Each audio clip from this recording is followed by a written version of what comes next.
The storm was relentless, a curtain of rain lashing against the iron gates of the estate. Inside the security hub, monitors flickered, showing empty grounds, static, then darkness. They were coming.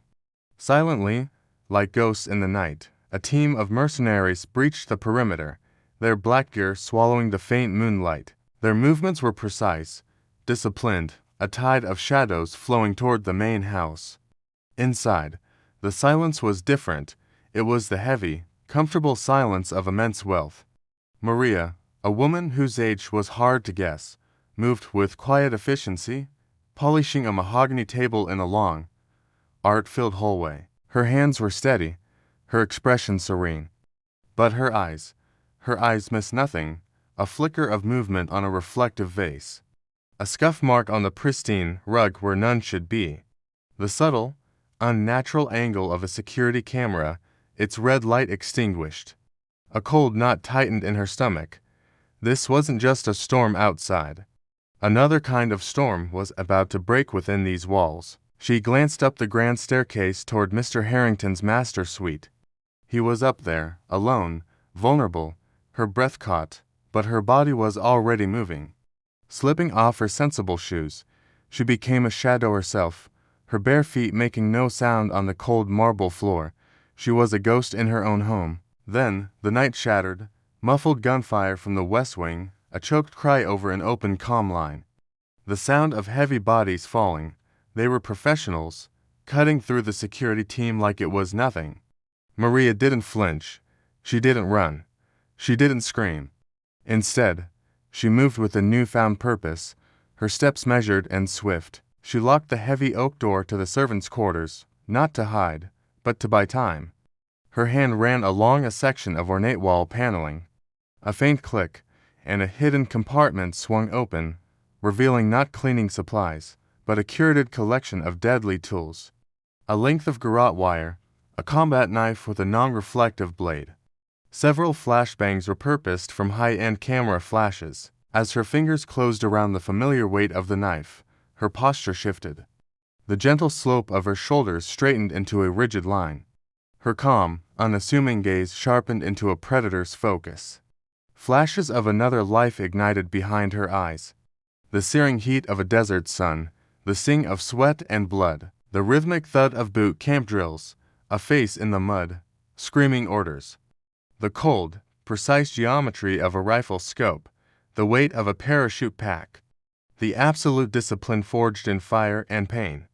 That life was supposed to be buried, a ghost of a past she had left behind. Tonight, the ghost was back. She moved through the mansion's labyrinth in corridors, a phantom they never saw coming. She knew every secret passage, every blind spot, every trick of the light and shadow. The first mercenary went down in the library, a dark shape against the tall windows. He thought he was clearing the room. He never saw her drop from the bookshelf above. A swift, brutal takedown, and he was gone, no sound. The second fell in the kitchen. He was distracted by the gleaming steel of the professional-grade appliances. A reflection in a polished pot was his only warning. Maria used a heavy cast-iron skillet not for cooking, but as a devastating bludgeon, followed by a precise strike that ensured he wouldn't be getting up. She melted back into the service tunnels, her knowledge of the house her greatest weapon. They were hunters, but she was the apex predator in her own territory. They started to realize something was wrong. Their comms crackled with confusion, then fear. To men down, no sign of a struggle, they were being hunted. Their formation tightened, their arrogance replaced by a tense, nervous energy. They swept through the grand ballroom, 100 armed men fanning out, their flashlights cutting frantic beams through the dark. They had the numbers, the weapons, the training. But they had made one fatal mistake. They thought she was just a maid. Maria watched from the mezzanine above, 100 to 1. Impossible odds. But she wasn't fighting them on their terms. She was fighting on hers. With a well-aimed throw, she sent a marble bust crashing down onto the far side of the room. As they swiveled, she triggered a preset trap, a heavy velvet curtain dropping and entangling a dozen men. Chaos erupted. She used the confusion to her advantage, dropping the flashbangs into their midst. The brilliant, disorienting light and sound turned the ballroom into a disoriented mess. She descended upon them, a whirlwind of motion. She was no longer just using stealth, she was a force of nature.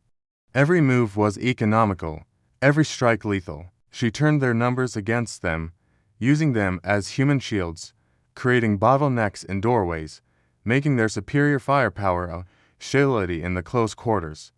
The fight was brutal, swift, and decisive.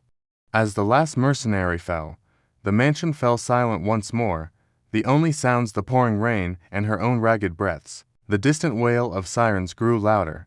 Upstairs, the door to the master's suite creaked open. Mr. Harrington stared, his face a mask of disbelief. The floor below was a scene of utter carnage, and in the middle of it all stood Maria. She calmly straightened her slightly disheveled uniform, smoothed her apron, and looked up at him. Her expression was once again placid, serene. The storm was over. Thank you for watching. If you enjoyed this story, don't forget to like, subscribe, and hit that notification bell for more.